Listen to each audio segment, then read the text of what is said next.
All right, it's chip of the day. Today we have a TLV2401. It is an OpAmp, and it is a micro power, less than 1 microamp per channel. But look at this number. Look at that number. The gain bandwidth product is 5.5 kilohertz. And I don't think it even gets that far. But it does operate at higher voltages, so 2.5 volts up to 16 volts, right? So its claim to fame is low power because it's very, very slow. Reverse battery pack protection, which is really nice. You hook up the battery wrong on this thing and it won't blow up. Let's see here. Lowest supply current available today at only 880 nanoamps per channel. Yeah, less than 1.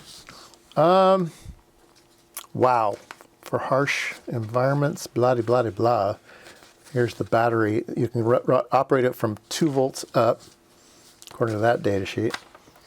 See, all these things don't agree, right? Here's 2.5, and then here's something that looks like it's below 2 volts. So, yeah. Who do you believe? Who do you believe? Like I say, trust but verify, right? I think we better verify this one. Here we go. Supply voltage says 2.5 up to 16. Let's see here. What's going on?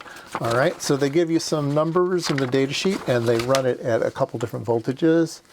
They run it at 2.7, 5, and 15. So maybe we should do that ourselves. We'll do 5 and 15 because my supplies do that easily. All right, let's see here. What are we looking at? We've got supply current. Yeah, here's the supply current. So at 2.7 or 5 volts, it's running around a nanoamp. At 15 volts, it's running around a nanoamp. Yeah, look at that. Whoa. Oops, you can't look at that. It's right down here. Yeah, look at this. 2.7 to 5 is, 880. 15 volts is 900 nanoamps. Whew, it is a low power OpAmp. Very cool. Very, very cool. So you're making battery powered things. There are some nice things to choose from. I'm worried a little bit about the speed, but like I said, a lot of times, you kind of just want it to be DC accurate, and you're not too worried about other things. And you might be more worried about battery than anything else. They always throw in a Allen key filter or a single pole filter, just some gain. This is just an RC filter that they put some gain on. So, they make it look real fancy. Oh, it's both filter right now. It's just, yeah, anyway. Marketing people. Let's see here. I want to mention the package type. Now this is, once again, there's the 2401, the 2402, and 2404. Their naming conventions are just not consistent for the single, dual, and quad. But here's quad, here's dual, here's single, in packages that we all love and adore. And then here's the one that I've got, which is the SOT 23-5, I think is what this is. They called it a DBV package, but it's the SOT 23 with the 5 pins on it. But it's really cute, right? VCC and ground ends over here on this side, what kind of makes the layout of the PC board sometimes better. So anyway, yeah, there we go. So I do have one over here on a little bitty board, and we will take a look at its performance.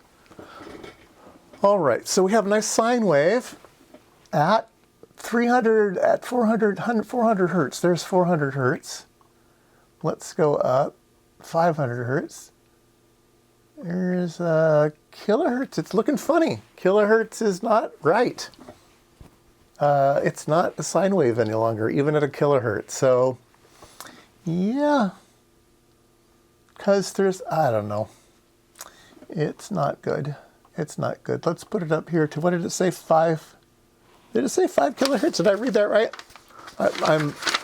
spacing out on this thing because it's just so bad. Yeah, 5.5 kilohertz. So let's ramp it up here to 5.5 kilohertz, and it won't even trigger anymore. Here's 5.5.